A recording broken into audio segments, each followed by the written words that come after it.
London and Wall Street are in a total panic today. Why? Because their era of free money for the elites is over. Kevin Warsh is President Trump's new pick for the Fed chair.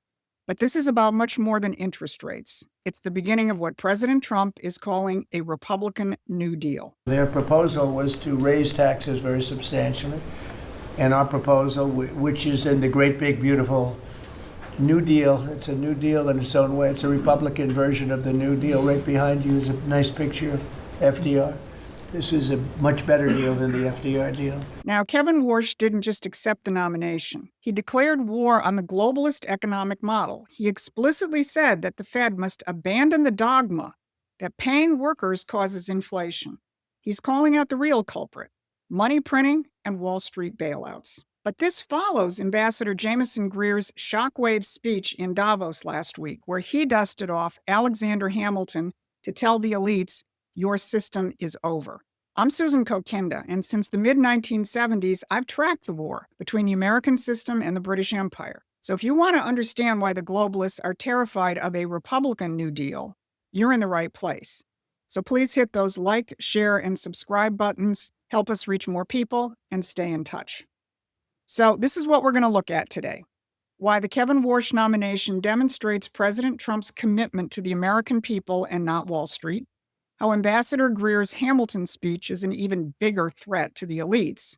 And what is the real content of President Trump's Republican New Deal?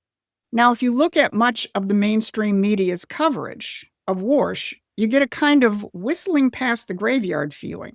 Many of the headlines uncharacteristically reported the fact of his appointment with no screaming adjectives, not exactly typical of the New York Times or National Public Radio. But scratch a little deeper and the fear starts seeping in. The Atlantic Council, which is the voice of NATO and the Anglo-American elites, worried that Warsh and Treasury Secretary Bessent are in sync in their attacks on how the Fed has saved Wall Street at the expense of Main Street. Here's what the Atlantic Council's lead international economist said.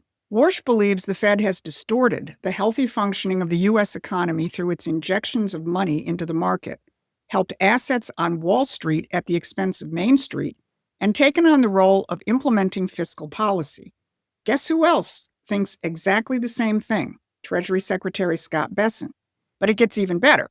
The Atlantic Council author spelled out the consequences of this. What does this mean for the global economy? If you're a country looking to the Fed to jump into the fray during an economic crisis, you may be in for a rude awakening. This is not going to be the Committee to Save the World Fed of Ben Bernanke, Janet Yellen, and Jay Powell. Or CNBC, which ran the headline, Kevin Warsh touts regime change at the Fed. They really did use the word regime change, and so did Kevin Warsh. Now, you're going to get a counter-narrative from some establishment mouthpieces who are either whistling past the graveyard or hoping to control Warsh, like the Council on Foreign Relations, which consoles itself with this analysis. Kevin Warsh won't revolutionize the Fed. Or the central banker's central banker, Mark Carney, who's going to try and play nice by praising Warsh. But anyone who looks at the Warsh nomination in isolation of everything else this administration is saying or doing is not looking at the bigger picture. Look at the second part of that CNBC headline, the part about partnership with the Treasury. Here's what they said. Both Bessent and Warsh have historically made clear that the Fed has gotten outside of its lane and that the Treasury needs to play more of its historical role. And here's what Warsh himself said in 2010. The Fed's financial stability responsibilities should not give license to central bankers to be emergency capital providers. Capital allocation should reside, if anywhere, with the fiscal authority and its fiscal agent, the Department of Treasury. Now, that gets us to the battle that's been going on for over 200 years. The battle between the American system of Alexander Hamilton and the British imperial system. But before we go deeper, if you're starting to see that this fight is about something much bigger than interest rates and monetary policy, and that this is at the heart of the fight to make America great again, then go to Promethean Action and subscribe to our free newsletter and keep yourself in the loop. Because this isn't just about interest rates. It's about a return to the economic model that built this country. And to understand the stakes, you need to understand what happened to those champions of the American system throughout our history. Now, the American system was openly put on the table of, at all places, Davos. Everyone saw the fireworks at Davos. They saw President Trump and Commerce Secretary Lutnick telling the assembled so-called elites that globalism had failed and their very reason for being was over. You saw Scott Bessent's multiple and masterful takedowns of Gavin Kneepads Newsom. But the real killer shot was delivered by Special Trade Ambassador Jamieson Greer in his speech entitled, "The Hamiltonian Economic System That Too Many Have Forgotten." Here's how he began. On December 5th, 1791, America's first Treasury Secretary, Alexander Hamilton, delivered something called the Report on Manufactures to Congress. In that report, Hamilton articulated a plan for the United States to shake off its economic dependency on the British Empire. In that report, Hamilton argued for a strong economic policy that would allow America to become an industrial power. He called for a combination of tariffs and subsidies to incentivize industrialization. Hamilton believed that such measures were necessary to promote the development of industries, like textiles at the time, that needed protection from dominant foreign producers to develop the scale that would allow them to supply U.S. needs and also be globally competitive. This vision, as I will discuss, laid the foundation for American and even global prosperity in the 19th and 20th centuries. Now look at that title again. The Hamiltonian Economic System That Too Many Have Forgotten. Well, it wasn't just forgotten. Here's what they don't tell you in the history books.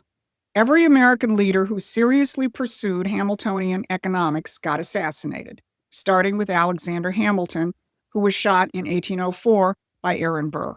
Hamilton's genius had made us economically sovereign, with a national bank that ensured our independence from the Bank of England and his system of tariffs that protected our manufacturing and our workers. Abraham Lincoln, well, he was shot in 1865. Why? For pursuing the same policies of national banking, tariffs, and internal improvements. And then William McKinley in 1901. Now, McKinley has become more in the public eye recently because President Trump is constantly pointing out that McKinley's tariffs made us wealthy and industrially strong, and he was assassinated too. If you want to know more of the history of how it is that it's the British who assassinate our presidents, check out our ebook on our website. The link is in the description. Now, what happened 12 years after McKinley was assassinated? The United States fell to the British-run central banking system with the establishment of the Federal Reserve. Now think again about the appointment of Kevin Warsh and his alignment with Scott Bessent on tilting the balance away from the Fed to the Treasury for the benefit of Main Street. So when the Democrats or even some of the lunk-headed Republicans try and turn the Warsh nomination into an academic debate of interest rates, remember that history and realize that something very, very big is happening. So what does very big actually look like? Now, you're not going to hear about it in the political chatter or in market commentary. You'll see it on the ground, in factories and in paychecks. Let me show you.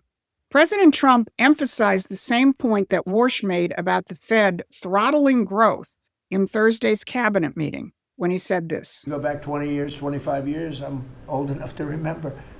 When we had good news, when you announced good news, the stock market went up. You announced anything good, the stock market went up. You announced bad, the stock market went up. And that's the way it should be. But now it's over the last 15 or so years. If you announce good news, that means they're going to raise interest rates because they want to kill it. So you can never really be that successful because you announce all record numbers, great, because they're afraid of inflation. But growth doesn't have to have any impact on inflation. It can make inflation go down in many cases. And that is how it works. The Fed has been deliberately strangling American growth to protect Wall Street and their international brethren in London and elsewhere. This is the British model of economics. Sacrifice everything. Industrial growth, wages, productivity, to feed a financial cancer. What is passed for economic discussion has always been about money or financial flows. But Trump's cabinet meeting wasn't about that. It was about workers. It was about production and Main Street. Trump did call it a Republican version of the New Deal. But here's what that actually looks like on the ground. Not in financial markets, but in factories and in the lives of working families. They talked about the $18 trillion being invested right now, with thousands of businesses, plants, and equipment all over the country springing up. And to the applause of the entire cabinet, Treasury Secretary Besant announced that for the first time in 26 years, the United States produced more steel than Japan. And he said to the president, that is entirely driven by your tariffs. They also reported that John Deere announced 2 new massive plants being built in Indiana and North Carolina. The North Carolina plant will build excavating equipment. There hasn't been an excavator built in this country in 50 years, and this plant is relocating from Japan back to the United States because of President Trump's tariffs. Now, here's a map which shows just a few of the other factory restarts where we are gearing up a productive capacity here at home that we haven't had in decades, like a graphite processing plant in New York, the first one in the U.S. in 70 years. Commerce Secretary Howard Lutnick told the president, "You've changed America and created the golden age." It is a golden age out of a dark age of economic destruction. But if you're listening to the mainstream press, or if you're caught up in today's MAGA world social media storm, whatever it is, you're going to miss this. And Small Business Administrator head Kelly Loeffler said just that. The most important and underreported war that this president ended was Joe Biden and the Democrats' war on Main Street and hardworking families. We've seen it as I've gone across the country this month, 10 different states, and we saw it when we were together in Iowa. Hardworking families, farmers, small businesses expressing gratitude, lined up to thank you. I was out with our great vice president last week in Toledo, Ohio.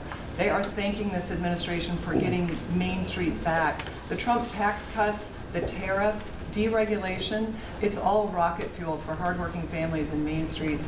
This is what the empire hates.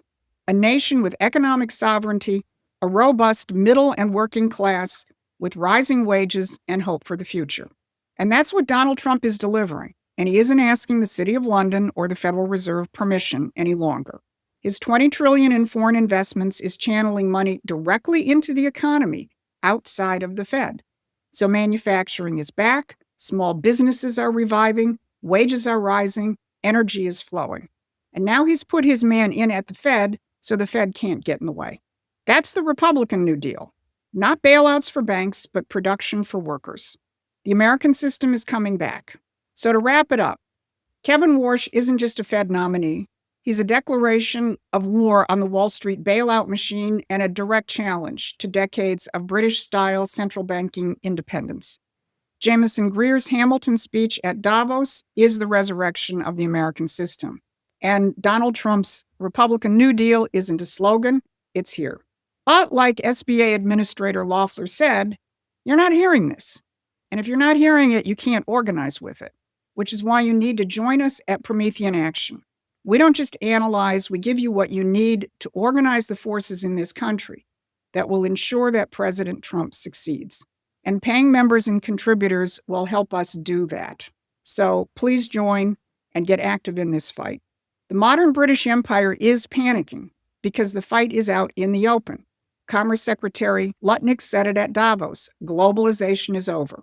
Fed nominee Warsh said it, Main Street, not Wall Street. And the cabinet meeting celebrated it.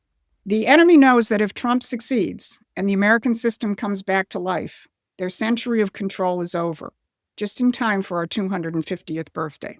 This has been your Saturday Brief. Thanks for watching. Please take a moment and subscribe to our free newsletter at PrometheanAction.com.